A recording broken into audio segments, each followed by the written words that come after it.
ملک ہے, چھوٹا سا ملک ہے, وہاں کا پریسیڈنٹ آیا تھا اور ہر پریسیڈنٹ کو ایک پروٹوکول دیا جاتا ہے سعودی گورنمنٹ کی طرف سے. اس کو کچھ فوجی دیے جاتے ہیں, گاڑی اسپیشل ہوتی ہے, ان کے ٹینٹ الگ لگتے ہیں, لیکن اس نے ساری چیزوں کو قطعاً منع کیا تھا. کہا تھا کہ میں جس طرح میری کنٹری کے لوگ حج کے لیے جا رہے ہیں میں ویسی حج پہ جاؤں. اور اس کی ایک فوٹو وائرل بھی ہوئی تھی, مینا کے روڈ پر وہ بغیر بستر کے ہاتھ کا تکیہ بنا کر سو رہا تھا. اپنے ملک کا بادشاہ ہے. 1 سال پہلے کی بات دیکھا ہم نے اور پھر یہ احساس ہوا اللہ کریم نے اسلام میں یہ خصوصیت رکھی ہے. حضرت عمر فاروق رضی اللہ تعالیٰ عنہ بھی وہی کھاتے تھے, حضرت ابو بکر بھی وہی کھاتے تھے جو مدینے کے عام لوگ کھایا کرتے. عزیزان گرامی اوقات, اسلام ہی کیوں اس کی خصوصیات ہیں. میں لوگوں سے یہ کہوں گا مسلمانوں کے بعض عمل کو دیکھ کر کے تم یہ جج مت کرنا کہ اسلام میں کیسا ہے. تم کو چاہیے کہ اسلام کو پڑھو اور اس کے بعد اسلام میں آؤ. میں سب کو دعوت دے رہا ہوں, RSS والوں کو بھی دعوت ہے, کھلی دعوت ہے, آخری سانس تک یہ دعوت ہے, کیونکہ اچھائی کی دعوت تو دینا ہے نا. کسی کو ڈر لگتا ہے تو جائے, اچھائی کی دعوت ہے. میرے نبی پاک صلی اللہ تعالیٰ علیہ وسلم کا دین ہے. جب آپ ہمیں دعوت دیتے ہیں کسی چیز کی تو ہم بھی آپ کو دعوت دے سکتے ہیں, آؤ پڑھو. لوگوں کے عمل دیکھ کر کے جج مت کرنا کہ اسلام ایسا ہے ویسا ہے. لوگوں کے عمل سے نہیں, اسلام اپنی حقانیت سے چل رہا ہے. اب دوسرا اس پر جو اعتراض ہمیشہ ہوتا رہا ہے, آج بھی ہوتا ہے, اسلام تلوار کے زور سے پھیلا. ایک بھونڈا اعتراض ہے جنہوں نے سمجھا نہیں. میں ان سے کہتا ہوں تاریخ میں تم کو کسی نے پٹی پڑھا دیا اسلام تلوار سے پھیلا, تلوار سے پھیلا. آج پتہ ہے آپ کو سب سے زیادہ تیزی سے پھیلنے والا دین آج بھی دنیا میں اسلام ہے. آج واشنگٹن کی نیوز نکال کر کے دیکھ لیں آج کی آپ کہ وہاں پر مسلمان کتنی تعداد 10 سال کے اندر کتنے ہوئے. کہا کہ وہاں پر 260% بہت زیادہ ہو گئے ہیں 10 سال کے اندر مسلمان بڑے, اور کرسچن صرف 47%. سب سے زیادہ اسلام تیزی سے پھیل رہا ہے UK میں, US میں, رشیا میں, افریقہ میں, سب جگہ ہے. اسلام آج بھی اسی طرح سے تیزی سے پھیل. یہ جو بوکھلاہٹ ہے نا آپ جو دیکھ رہے ہیں, یہ جو کیڑے مکوڑے اچانک آ رہے ہیں, کیوں؟ ان کو ایسا لگ رہا ہے کہ یہ چند سالوں میں تو یہ سب پورے حاوی ہو جائیں گے. ان کے بچے بھی زیادہ ہیں, ان کے عورتوں کو بھی زیادہ کرنے کی اجازت ہے, 4 ہیں. وہ دیکھتے نہیں, وہ پاگل کتا کہتا تھا کہ 2029 میں تو ہندوستان کا پردھان منتری مسلمان ہو جائے. یہ ڈر ستا رہا ہے, خوف ستا رہا ہے, اتنے مسلمان ہو جائیں گے, اتنے مسلمان ہو جائیں گے. اب میں یہ باتیں اس لیے کر رہا ہوں کہ ان کو یہ پتا ہے کہ مسلمان آج بھی بڑھ رہے ہیں. ٹھیک ہے, ان کا ہی کہنا ہے. مسلمانوں کی تعداد بہت زیادہ ہو گئی, ہندوستان کی بھی بات کر رہے ہیں, US میں بھی بات کر رہے ہیں, رشیا میں بھی, سب جگہ پر. اب میں آپ سے پوچھتا ہوں ان لوگوں سے جو کہتے ہیں اسلام تلوار کی زور سے پھیل رہا ہے, تو مجھے بتاؤ US میں کون تلوار لے کر کے گھوم رہا ہے اسلام پھیلانے کے لیے؟ رشیا میں کون تلوار لے کر کے پھیلا رہا ہے اسلام؟ UK میں کون پھیلا رہا ہے؟ ارے میاں آج تو بالکل الٹا مسئلہ ہے. تمہاری ساری میڈیا لگ گئی ہے ہمیں دہشت گرد ثابت کرنے پر, باوجود اس کے لوگ جوک در جوک اسلام میں داخل ہو رہے ہیں. ہالینڈ کا وہ شخص آپ کو پتا ہے جو چند سالوں پہلے کہتا ہے کہ میرے نزدیک سب سے برا دین دھرم اسلام تھا, سب سے برا دین, اور سب سے برے لوگ میرے نزدیک مسلمان تھے. آج وہ الحمدللہ مسلمان ہے, اور میرے آقا صلی اللہ تعالیٰ علیہ وسلم کی سیرت پر پوری کتاب لکھ رہا ہے. آپ کو پتا ہے افریقہ کا ایک عیسائی اس سال حج پر آیا ہوا تھا, عیسائی پادری تھا, جس نے کہا تھا کہ میرے فالوور میں 1 ملین لوگ ہیں عیسائی. اس نے خود کہا آج میں غار ہیرا جو جبل نور پر ہے پہاڑی مکہ میں, اس کی مٹی چوم کر کے وہ رونے لگا. جو پیدائشی عیسائی ہے, میں بتاتا ہوں میرے عزیزوں, اس کی بھی کلپ وائرل ہوئی تھی, آپ لوگوں نے دیکھا ہوگا. اس نے کہا کہ میں اس میں فخر محسوس کرتا ہوں اسلام میں آیا, اور سارے لوگوں کو اس دین میں لاؤں گا. مجھے یہ فرق نہیں پڑتا, میرا ٹاپک یہ نہیں ہے. میرا ٹاپک یہ ہے, میں پوچھنا چاہتا ہوں اس عیسائی پادری کی گردن پر کس نے تلوار رکھی؟ اسلام قبول کرو. جھوٹا پروپیگنڈا پھیلاتے ہو کہ اسلام تلوار کی زور سے پھیلا ہے. پریکٹیکل تو کسی کو نظر نہیں آتا. آپ نے کہیں سنا ہے؟ آپ نے کہیں سنا ہے کہ تلوار کی زور سے پھیلایا جا رہا ہے اسلام؟ نہیں ہے. میرے عزیزو, آج تو مسلمانوں کو ٹرول کرنے کے لیے تم نے ہر ہتھ کنڈا اپنا لیا. آتنکوادی یہ ہیں, ریپسٹ یہ ہیں, چور یہ ہیں, بہت زیادہ آوارہ یہ ہیں, نشہ خور یہ ہیں, ساری چیزیں تو تم نے ڈال کر کے رکھی ان کے اوپر الزامات. لیکن جو دین اسلام میں آ رہا ہے میرے عزیزو, وہ ہمارے عمل کی وجہ سے نہیں آ رہا ہے، وہ دین اسلام کی حقانیت کی کشش ہے جو قیامت تک کھینچتی رہے گی لوگوں. لوگ اس میں آئیں گے. اذا جاء نصر اللہ والفتح ورأیت الناس يدخلون فی دین اللہ افواجا. میرا رب فرماتا ہے جب اللہ کی مدد آ جائے گی اے محبوب آپ دیکھیں گے لوگ اسلام میں فوج در فوج داخل ہوں گے، فوج در فوج داخل ہوں گے. RSS کے گوا کے رہنے والے ایک بڑے دانشور آدمی ہیں، انہوں نے کچھ سوالات کیے ہیں مسلمانوں کے متعلق، مجھے جواب دینا تھا. 10 سوالات انہوں نے کیے تھے لیکن ابھی وہ ہمارے ٹاپک سے ریلیٹڈ نہیں. صرف ایک ہی بات انہوں نے کہا کہ مسلمانوں میں یہ عقیدہ کیوں ہے کہ کافروں کا صفایا ہو جائے گا، اسلام غالب آ جائے گا، کافروں کا صفایا ہو جائے گا. جواب صرف اتنا ہے، سمجھنے میں آپ کی غلطی ہو گئی. کافروں کا صفایا ہو جائے گا انہوں نے کیا سمجھا؟ قتل کر کے مار ڈالیں گے سب کو. ہاں ہم بھی کہتے ہیں ہوگا صفایا، گردنوں کا صفایا نہیں، شرک اور کفر کی غلاظت کا صفایا ہوگا. حضور اکرم صلی اللہ تعالی علیہ وسلم کی نسل پاک میں ایک امام آئے گا جس کو امام مہدی کہا جائے گا، اور اس امام مہدی کے فوج اور ان کی تبلیغ پر پھر سب کفار کا صفایا ہوگا. مطلب یہ نہیں ہے کہ گردنیں مار دی جائیں گی، مطلب یہ ہے کہ دلوں کے اندر جو کفر و شرک کی غلاظت ہے اس کا صفایا ہوگا، اور پھر شرق سے لے کر غرب تک، شمال سے لے کر جنوب تک ہر ایک کے لفظ، ہر ایک کی صدا ہوگی لا الہ الا اللہ محمد رسول. یہ ہمارا کہنا ہے. ہم یہ کہتے ہیں آپ خامخواہ کیوں ڈرے ہوئے ہیں کہ قتل ہو جائے گا؟ ہم قتل کی بات کہیں نہیں کیے کہ صفایا ہو جائے گا، قتل ہو جائے گا. اور پھر یہ جو پروپیگنڈا پھیلایا جاتا ہے میرے عزیزوں، تلوار کی زور سے پھیلا، تلوار کی زور سے پھیلا. ذرا دامن میں جھانک کر کے دیکھو، تاریخ پڑھ کر کے دیکھو، ہندوستان میں 700 سال تک تھے مسلمان حکومت کرتے ہوئے. اگر روز تلوار لے کر کے بیٹھے ہوتے تو ایک کیڑا بھی نہیں بچتا، بھی کوئی کیڑا بھی نہیں بچتا. سب کو زبردستی اگر داخل کیا گیا ہوتا تو سب 700 سال بہت ہیں، بہت ہیں. میرے عزیزو دین اسلام نے آزاد رکھا تمہیں. آج مندریں بھی باقی ہیں 1000 سال پرانی، 800 سال پرانی، 900 سال پرانی. ہندوستان میں وہ مندریں بھی موجود ہیں اور لوگ بھی موجود ہیں، دھرم بھی موجود ہے. ہم نے زور زبردستی کسی کو بلایا ہی نہیں. قرآن میں اللہ فرماتا ہے لا اکراہ فی الدین، دین میں کوئی زور زبردستی نہیں. لیکن قیامت کا دن آنا ہے، فیصلہ تو اس دن ہونا ہے. اب اسلام کی خصوصیات یہ پوچھ رہے تھے کہ کیوں اسلام کو فالو کریں، اور پھر یہ اعتراضات، اسلام تلوار کی زور سے پھیلا، یہ ساری چیزیں ایک پروپیگنڈا ہے میرے عزیزو، پروپیگنڈا ہے. اور حقیقت اگر میں آپ کو بتاؤں، نبی کریم صلی اللہ تعالیٰ علیہ وسلم جتنی جنگوں میں شرکت فرمائے وہ تقریباً 17 ہوتی، 17 غزوات جس میں حضور صلی اللہ تعالیٰ علیہ وسلم بنفس نفیس خود گئے. اور کل جنگوں میں جو لوگ مرے، فوت ہوئے، ان کی تعداد پتہ ہے 252، 250 لوگ مرے ہیں. کتنے؟ 250. اور آپ کو پتہ ہے فرسٹ ورلڈ وار جو ہوئی تھی، فرسٹ ورلڈ وار، اس میں کتنے لوگ مرے تھے پتہ ہے؟ 3 کروڑ لوگ مرے. اور سیکنڈ ورلڈ وار جو 1940 پہ ختم ہوئی 1940 تک، اس میں 5 کروڑ لوگ. کروڑ کی بات کر رہا ہوں، 100 بھی نہیں، 1000 بھی نہیں، لاکھ بھی نہیں.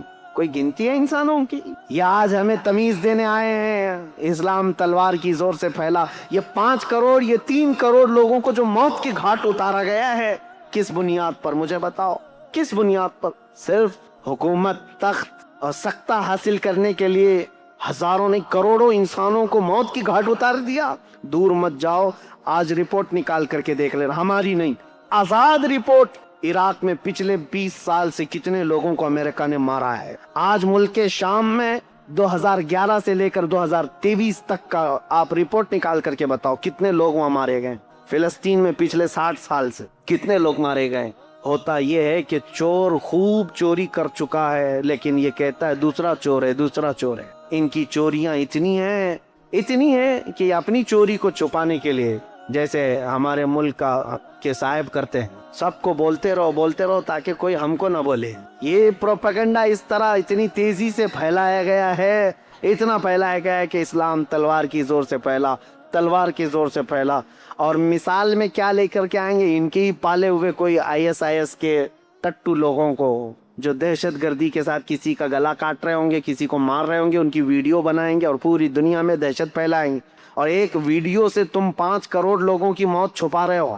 آج پتہ ہے یہ سارا نظام، اگر میں تاریخ کے حساب سے بیٹھوں کتنی موتیں ہوئی ہیں، تمہاری آنکھیں پھٹی رہ جائیں گی. عراق کی موتیں، ملک شام کی موتیں، ابھی یمن میں، افغانستان میں 20 سال یہ درندوں کی طرح ناچتے رہے پورے نیٹو کی فوجیں، تقریباً 45 کنٹریز کی فوجیں 20 سال تک افغانستان میں کیا کر رہی تھیں؟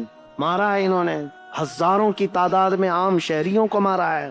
اتنی موتیں ہو جانے کے بعد اب سوال کرنے کا حق بھی نہیں بنتا تم کو کہ تم اسلام پر انگلی اٹھاؤ گے، جہاں میرے آقا صلی اللہ تعالیٰ علیہ وسلم کی زندگی پاک میں 17 جنگوں میں کل کتنے لوگ مارے گئے تھے؟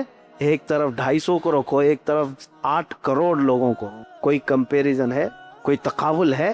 میرے عزیزو، تاریخی سچائیاں آپ کے سامنے میں رکھنا چاہتا ہوں۔ اسلام پر اعتراضات کرنے والے کبھی ان چیزوں کو لے کر کے آتے ہیں، کبھی ان چیزوں کو لے کر کے آتے ہیں، بہت سارے اعتراضات ہیں۔ ابھی قربانی کا وہ گزرا، سعودیوں کے بھی اب نخرے زیادہ ہو گئے، وہ قربانی سے ابھی بچنے کی کوشش کر رہے ہیں، ابھی وہ نیوٹرل بننے کے لیے۔ ابھی دیکھا انہوں نے اپنا ایک نمائندہ یا ہندوستان بھیجا جو مندروں کی زیارت کرنے آیا ہے۔ یہ وہی ظالم لوگ ہیں جو ہمیں اولیاء اکرام کے مزارات پر جانے پر شرک کے فتوے لگاتے تھے۔ آج ان کا سب سے بڑا امام آیا ہوا ہے ہندوستان میں، جو دلی کے اور پتہ نہیں کہاں کہاں کے مندروں کی زیارت کرنے آیا ہے، اور بڑے شوق سے زیارت کر رہے ہیں اور تاریخ سمجھ کر کے، اور وہاں میرے آقا صلی اللہ تعالیٰ علیہ وسلم کے آثار کو مٹا کر کے رکھا ہے شرک اور بدعت کے نام پر۔ خیر وہ بات الگ ہے۔ یہ نیوٹرل بننے کے لیے، لوگوں کی واہواہی لینے کے لیے اب قربانی کے مسئلے پر بھی آ گئے ہیں۔ اس سال حج کے دوران ہم نے دیکھا ہے قربانیوں کا کیا کیا سلسلہ ہوتا ہے۔ بہرحال میں یہ کہہ رہا ہوں، یہ جگہ جگہ سے یہ بات اٹھاتے ہیں۔ اسلام اگر اتنا ہی اچھا ہے تو اتنے جانوروں کو کیوں کاٹ دیا جاتا ہے بقرعید دن؟ ہر مسلمان مالک کے نصاب جو ہے بکرے کو کاٹتا ہے، گائے کو کاٹتا ہے، بھینس کو کاٹتا ہے، اونٹ کو کاٹتا ہے، جو جائز جانور ہیں ان میں۔ اب تو ہم یہاں پر گائے نہیں کاٹتے، لیکن جو بھی کاٹتے ہیں اس کا اتنا واویلا مچایا جاتا ہے۔ پتہ ہے یہ جانور کیوں کاٹے جاتے ہیں؟ یہ ہمارا دینی فریضہ ہے، لیکن حقیقت میں آپ کو بتاؤں، ایسے لوگوں کا یہ اعتراض ہے، ان کو کبھی دوسرے گھر نہیں نظر آتے۔ یہودی دین میں بھی قربانی ہے، عیسائیوں کے دین میں بھی قربانی ہے، ہندوؤں میں بھی قربانی۔ ان کے ابھی یہاں بلی چڑھانا ہے، بلکہ یجروید میں ہے، وید ہیں ان کے 4، سام وید، اتھر وید، یجروید، رگ وید۔ یجروید کے اندر یہ بات موجود ہے آج کہ بھگوان کو کون کون سی چیزیں پسند ہیں، اس میں کئی جانوروں کے نام ہیں، اور خود رام کے بارے میں رامائن میں لکھا ہوا ہے کہ وہ ہرن کا شکار بہت شوق سے کرتے تھے۔ آج کرتے تو شاید بہت لمبا کیس ہوتا۔ ہاں ہرن کیونکہ ہمارے ہاں غیر قانونی اس کا شکار نہیں ہو سکتا۔ میرے عزیزو، جانوروں کی بلی اور قربانی ہر دھرم میں ہے، ہر دین میں موجود ہے، لیکن نظر صرف اسلام، یہ ان کی دگلی پالیسی ہے، ڈبل رول ہے۔ یہ آپ نہیں دیکھتے کہ صرف اسلام کی عید الاضحیٰ کی قربانیوں کو اتنا اچھالا جاتا ہے، بے زبان جانوروں کو مارا جاتا ہے؟ تمہیں پتہ نہیں ابھی جو بلی چڑھائی جاتی ہے وہ تو دیکھ بھی نہیں سکتے تم، جانور کو لا کر کے سیدھے اٹھا کر کے گردن پر مار کر کے الگ کر دیا جاتا ہے۔ یہ تو باتیں اپنی جگہ پر، سارے دھرم میں، سارے دینوں میں قربانی ہے، سب میں ہے، میں ثابت کر کے بتاؤں گا۔ یہودیوں میں بھی ہے، عیسائیوں میں بھی ہے، ہندوؤں میں بھی ہے، سب میں ہے، لیکن ان کو پاپ جو لگتا ہے وہ صرف مسلمانوں کا عمل لگتا ہے۔ اور تو اور میرے عزیزو، اسلام پر اعتراض کرنے والے سال بھر میں ایک دن قربانی کرتے ہو نا، ایک دن قربانی کرتے ہو۔ ان سے میں پوچھتا ہوں ذرا ڈیٹا نکال کر کے بتاؤ، میکڈونلڈ والا کتنے کاٹتا ہے، KFC والے کتنے کاٹتے ہیں؟ یہ شدھ شاکاہاری لوگوں سے پوچھ رہا ہوں۔ تم نے اپنے ملک میں ان کو پرمیشن دے کر کے رکھا ہے، یہ ملٹی نیشنل کمپنیاں ہیں، تمہیں پتا ہے پر ڈے کئی لاکھ گائے میکڈونلڈ والا کاٹتا ہے۔ یہ اور بات ہے کہ انڈیا میں بیف کا ان کا نہیں ہے، دوسرے کنٹریز میں میکڈونلڈ والوں کا بیف کا بھی موجود ہے، ان کے مینو میں ہے، سب جگہ بیچتے ہیں، کچھ جگہ تو خنزیر بھی بیچتے ہیں، جہاں جیسا دیس ویسا بیس ہے۔ لیکن کبھی آج تک ان میں سے کوئی بھی کیڑا اٹھا اور کہا کہ یہ تو نان ویج والا ہے، اس کو یہاں پرمیشن نہیں دینا چاہیے؟ نہیں، سب جگہ تم شوق سے ان کو چلاتے ہو۔ وہی اگر کسی مسلمان کی دکان بھی ہو جائے تو تعصب اتنا بڑھ گیا ہے، زہر اتنا بڑھ گیا ہے کہ ارے یہ مانساہاری ہے، یہ تو نان ویج ہے، اس کو ہٹاؤ یہاں سے، پاپ لگ جائے گا۔ میرے عزیزو، یہ ڈبل پالیسی کا اور یہ جو 2 چہرے والا مسئلہ ہے، یہ میں آپ کے سامنے رکھنا چاہتا ہوں۔ آج میری تقریر جو ہو رہی ہے وہ پوری ریکارڈ ہے، اور مجھے پتا ہے ہمارا مجمع جو سن رہا ہے، میں نے شروع میں ہی کہا میں آپ کے لیے نہیں، آپ الحمدللہ اس عقیدے سے وابستہ ہیں کہ میرے نبی کریم صلی اللہ تعالیٰ علیہ وسلم کا فرمان عالی شان ہمارے لیے زندگی کا آخری حرف ہے، اس کے بعد ہم سوچ بھی نہیں سکتے۔ ہمارا عقیدہ مضبوط ہے الحمدللہ، ہم دین اسلام کو حق سمجھ کر کے چل رہے ہیں، اس کے ہر مسئلے کو حق سمجھتے ہیں. میں ان لوگوں کو آج مخاطب کر رہا ہوں جن کے دلوں میں شکوک و شبہات ہے. اسے بہت سارے 40 سوالات کے اعتراضات میں لے کر کے آج آیا تھا. بہت لمبا ٹائم گیا. 40 طرح کے ان کے سوالات ہیں جو ایتھسٹ لوگ بھی کرتے ہیں اسلام کے بارے. انشاءاللہ بیچ بیچ میں جب موقع ملے میں آپ کو بتاتا رہوں گا اسلام میں قربانی کیوں ہے, اسلام میں زیادہ بیویاں کیوں ہیں. اور یہ سب سوالات ایسے ہیں جو ان کے جیب میں خود موجود ہیں, خود کرتے ہیں سوال اسلام کے ساتھ. یہ آج اتنا پروپیگنڈا پھیلا ہے. نبی کریم صلی اللہ تعالیٰ علیہ وسلم نے ماں عائشہ صدیقہ سے نکاح بہت چھوٹی عمر میں کیا, جب ان کی عمر 9 سال کی تھی.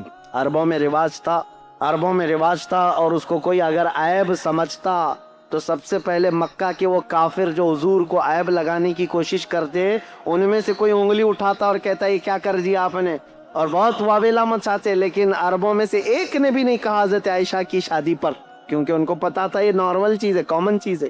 اور یہ کامن چیز ہے, اسی لیے تو یہاں مہا بھارت میں بھی موجود ہے, رامائن میں بھی موجود ہے, گیتا میں بھی ہے. بہت ساری شادیاں ایسی ہیں جن کا ذکر کروں تو کئی لوگوں کو تکلیف ہو جائے گی. ہاں, اور زیادہ بیویاں نبی کریم صلی اللہ تعالیٰ علیہ وسلم کی 10 بیویوں کے متعلق یہ ٹی وی میں بیٹھ کر کے پکوڑے تلتے رہتے ہیں اور ایک دوسرے پر اعتراضات کرتے رہتے ہیں. اسلام اسلام نبی پاک صلی اللہ تعالیٰ علیہ وسلم کبھی اپنے گھر کی خبر ہی نہیں لیتے. اپنی بھی کتابیں اٹھاؤ 10 بیویاں کی ہیں, لیکن ہر ایک کی حکمت ہے. میں بتاؤں گا, وہ مطلقہ تھی یا بیوہ تھی, نبی کریم صلی اللہ علیہ وسلم نے ان سے نکاح کر کے وہ درجہ دیا ہے کہ ان کو پوری کائنات کے مومنوں کی ماں بنا دی, کیا امہات المومنین بنایا. لیکن کلپنا بھی نہیں کی جا سکتی, تصور بھی نہیں کیا جا سکتا. ایک بھگوان تو ایسے ہیں جن کے 16,400 بیویاں ہیں اور وہ ایک رات میں سب کے پاس بھی جا کے آتے. یہ مذاق کی بات نہیں کر رہا ہوں, کتاب میں جو موجود ہے اتنی بات کروں گا. زیادہ اگر اس پر مذاق کروں تو غلط بات ہے. جب یہ چیزوں پر ہم نے کبھی آپ کے ساتھ کوئی چھیڑ چھاڑ نہیں کیا, 16,000 نہیں 32,000 رکھ لو, کیا فرق پڑتا ہے. لیکن تم ادھر انگلی نہ اٹھاؤ میرے نبی پاک کی طرف. ایک بات یاد رکھو, اور کم سنی کے بارے میں بھی اگر انگلی اٹھاؤ گے تو ہم پوری لسٹ لے کر کے بیٹھے ہیں کہ کون کون کتنی عمر میں شادی کیا ہے. سب کی لسٹ موجود ہے. آپ کو میں بتاؤں, بہت پرانا تو میں کہہ رہا ہوں کہ 1400 سال پہلے کی بات ہے. اس وقت کامن بات تھی 9 سال کی لڑکیاں. لیکن یہاں تو دیش آزاد ہونے کے بعد بھی, میں خالی آپ کے سامنے نام دے دیتا ہوں, چیک کر لینا, آپ کی ذمہ داری. سب سے بڑی شخصیت کے نام سے مشہور ہے ہندوستان میں, یعنی غیر مسلموں کی بات کر رہا ہوں. بابا صاحب بھیم راؤ امبیڈکر, ان کی شادی کب ہوئی, کس سے ہوئی, کتنی عمر میں ہوئی, یہ ریسرچ کرنا تمہاری ذمہ داری ہے. راویندر ناتھ ٹیگور, جس کے ذریعے سے جن گن لکھا گیا ہے, جو پورے ہندوستان کا قومی ترانہ ہے آج, نیشنل اینتھم, اس کے رائٹر راویندر ناتھ ٹیگور. جا کے معلوم کرنا اب تمہاری ذمہ داری ہے, کب شادی کیا, کس سے کیا اور کتنی عمر میں کیا. یہ تو 100 سال سے پہلے کے لوگ نہیں ہیں, ابھی کے ہیں. ان کے گھروں میں جو شادی ہو کر کے آئی لڑکیاں, وہ 15 سال سے کم کی ہیں, 10 سال کی ہیں, کوئی 12 سال کی ہیں, اور تم 1400 سال پہلے کے اعتراضات اٹھاتے ہو. نبی کریم صلی اللہ تعالیٰ علیہ وسلم نے ماں عائشہ صدیقہ سے 9 سال کی. ابھی تو 2 ہی مثالیں دیا, پوری لسٹ موجود ہے ہمارے پاس. صرف اتنا میں کہنا چاہتا ہوں, اسلام کے متعلق ٹھنڈے دل سے سوچو. کائیں کائیں چلانے سے یا کتے کی طرح بھونکنے سے تمہیں ہدایت کبھی نہیں ملے گی. اسلام کو بہت سارے لوگوں نے پڑھا ہے اور الحمدللہ جب دل نرم ہوا ہے تو انہوں نے بھی پکار کر کے کہا ہے. آپ کو پتہ ہے ایک بہت بڑا رائٹر ہے, انگلش رائٹر, بہت بڑا رائٹر ہے, جارج برنارڈ شاہ. اس نے کہا ہے میں نے پورا ریسرچ کر کے دیکھ لیا, دنیا میں اسلام سے بہترین قانون کسی کے پاس ہے ہی نہیں, اسلام سے بہترین قانون کسی کے پاس نہیں. اور اس نے یہ سب سے بڑی بات کہی کہ ریولیوشن جو دنیا میں آتے ہیں, کبھی لینن کا ریولیوشن آیا اور کبھی اسٹالن کا آیا, کبھی جو ہے بات چلتی رہی کس کی, آئنسٹائن کے سائنس کا نظریہ پھیلتا رہا. سب کے ایک ریولیوشن آئے ہیں, سب سائنٹسٹ بھی اپنے اپنے نظریات لے کر کے آئے ہیں. لیکن آپ کو پتا ہے اس نے کہا ان کے ریولیوشن 100 سال 200 سال کے بعد ٹھنڈے پڑ گئے. سوشلزم, مارکسزم, کمیونزم, یہ سب چیزیں جو ہیں ریولیوشن کے طور پر آئے, حکومت چلانے کے طریقے لے کر آئے, لیکن ٹھنڈے پڑتے گئے. ان کی شخصیات جب چلی گئیں. جارج برنارڈ شاہ کہتا ہے لیکن ایک ریولیوشن آیا مدینے سے, اور وہ ریولیوشن ایسا ہے کہ اس کے بانی محمد صلی اللہ تعالیٰ علیہ وسلم 63 سال کے بعد وفات کر گئے. لیکن اس ریولیوشن کو میں آج دیکھ رہا ہوں، 14 صدیاں گزر گئی، ہر آنے والے بچے کے اندر ان کا امپلیمنٹ ویسا ہی نظر آتا ہے جیسے مکہ کے مسلمانوں کا رہا ہوگا۔ آج بھی اپنے دین کے لیے مر مٹنے کو تیار ہیں، آج بھی اپنے رسول سے ویسی محبت کرتے ہیں۔ نہ انہوں نے دیکھا، نہ ان کے باپ نے دیکھا، نہ دادا نے دیکھا، تقریباً ان کی 7 پیڑھیوں نے نہیں دیکھا ہوگا، لیکن محبت ایسی کرتے ہیں کہ ہر رات سوتے بھی ہیں تو تمنا یہی لے کر آج خواب میں میرے آقا تشریف لائیں۔ یہ حقیقت ہے یا نہیں مسلمانوں؟ یہ میری بات نہیں، یہ جارج برنارڈ شاہ ایک رائٹر ہے انگلش انگریز، وہ کہتا ہے اتنا بڑا ریولیوشن میں نے نہیں دیکھا جو 1400 سال تک چلتا آ رہا ہو، اور آج وہ رسول نہیں ہے، وہ صحابہ نہیں ہے جو ان کے کمپینین تھے، ان کے ساتھی تھے، ان کے خلیفہ نہیں ہے، لیکن اس کے باوجود خاموش دیواروں سے ایسا لگتا ہے اسلام ابھی بھی پھیل رہا ہے۔ یورپ میں، امریکہ میں، افریقہ میں کون ہے جو جمال مصطفیٰ دیکھ کر کے آ رہا ہو؟ کوئی ہے نہیں، نہ صحابہ کو دیکھا، نہ اولیاء کو دیکھا۔ اس وقت کے فتنوں کے زمانے میں بھی لوگ اسلام میں داخل ہو رہے ہیں۔ میں کہتا ہوں یہ میرے آقا کا لایا ہوا ریولیوشن، انقلاب ایسا ہے جو آج تک نہیں بلکہ قیامت تک قائم رہنے والا ہے، اور یہ سب پر غالب آ کر کے رہے گا انشاءاللہ۔ سوالات، اعتراضات بہت سارے ہیں۔ اسلام میں 4 شادیاں کیوں؟ اس کا میں نے بتا دیا، عورتوں کی تعداد زیادہ ہے اور ان عورتوں کو آوارہ ہونے سے بچانا بھی ضروری ہے۔ اس کے لیے ایک سسٹم دیا گیا ہے، کیونکہ اسلام فلی لائف سسٹم ہے۔ اور اس کے علاوہ کم سنی پر جو اعتراضات کرتے ہو، اور اس کے علاوہ بہت ساری چیزیں ایسے اعتراضات کرتے ہیں، مرنے کے بعد دوبارہ زندہ ہونے کا عقیدہ کیوں ہے، یہ ساری چیزیں اسلام میں کیوں؟ میرے عزیزو، یہ ہونا بہت ضروری ہے۔ اگر آخرت کا تصور نہ رہے تو ہر کوئی آزاد کھلے طور پر ناچتا رہے گا جیسے وہ ناچ رہے ہیں۔ شراب پی لیا، زنا کر لیا، ڈر کسی کا نہیں ہے۔ اور زیادہ سے زیادہ کچھ لوگ ڈراتے ہیں یہ کہہ کر کے کہ اچھے کام کرو تو ٹھیک ہے، برے کام کرو گے تو اگلے جنم میں چوہا پیدا ہو جاؤ گے، کتا پیدا ہو جاؤ گے۔ اتنا ہی ڈر ہے، وہ دیکھتے نہیں، ان کا مذاق بھی چلتا رہتا ہے، کبھی یمراج کو دھوکہ دے دوں گا۔ ہاں، یہ موت کے فرشتے کے متعلق جو عقیدہ ہے وہ اس لیے کہ اتنا ہلکا بنا کر کے پیش کر دیا تم نے، اتنا ہلکا بنا کر کے کہ کچھ نہیں ہونے والا ہے۔ میرے عزیزو، اسلام آخرت کا ایسا مضبوط عقیدہ دیتا ہے، ایسا مضبوط عقیدہ کہ آپ مشرق سے لے کر مغرب تک، شمال سے جنوب تک پوری دنیا میں گھومو، کسی بھی مسجد میں جاؤ، مسلمان جب مسجد میں جا کر اللہ اکبر کہہ کر رکعت مانتا ہے، اس کی نظریں ایسی سیدھی ہو جاتی ہیں، کوئی اسے پکارے تو بھی نہیں دیکھتا، کوئی اسے چلائے تو بھی نہیں دیکھتا، اس کی نظر ایک ہی طرف ہے، وہ اللہ کے قرب کی طرف بڑھنا چاہتا ہے۔ میں اس سے یہ پوچھتا ہوں دوسروں سے، یہ اس کے اندر مطمح نظر، محور، مرکزیت کس نے پیدا کیا؟ یہ عقیدہ آخرت ہے۔ اس کا عقیدہ یہ ہے میرا رب مجھے دیکھ رہا ہے۔ ٹھنڈیوں کے دنوں میں بستر چھوڑ کر کے اگر نماز کے لیے آتے ہو، یہ عقیدہ ہے کہ آخرت میں مجھے حساب دینا ہے۔ کسی کا مال نہیں کھاتا آدمی تو اس لیے کہ آخرت میں مجھے حساب دینا ہے۔ وہ کہتے ہیں حساب تو یہاں پر بھی اللہ دے سکتا تھا، وہاں کیوں؟ ایک سوال یہ بھی ہے، اللہ اگر چاہے تو یہیں پر حساب لے لیتا، برے لوگوں کو یہاں مار دیتا اور اچھے لوگوں کو یہاں اچھائی دے دیتا۔ نہیں میرے عزیزو، یہ انسان کی جان ایسی ہے، کچھ بندے ایسے ہیں جو اتنے گناہ کر چکے ہیں، ان کو موت بھی دے دو تو سزا پوری نہیں ہوتی۔ صحیح کہہ رہا ہوں؟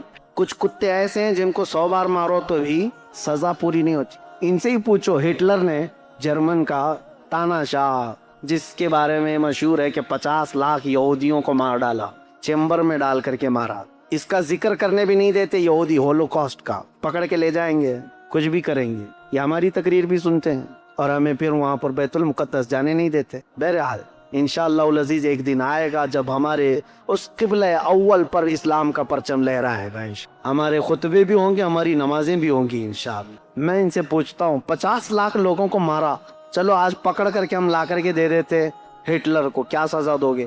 کیا سزا دو گے اس کو؟ 50 لاکھ لوگوں کو مار، تم خوب غصے میں جل کر کے کیا کرتے؟ اس کو بھی چیمبر میں ہی ڈال کے مارتے، ہاں اس کو بھی مار ڈالتے، مر جاتا تو ہو گیا۔ ایک یہودی کو مارنے کی سزا ہو گئی ہے، باقی اتنے جو 50 لاکھ کے قریب ہیں، ایک کو مارنے کی سزا تو ایک کو مار دیا تم نے، اس کو تو سزا ملنی چاہیے تھی 50 لاکھ لوگوں کے مارنے کی۔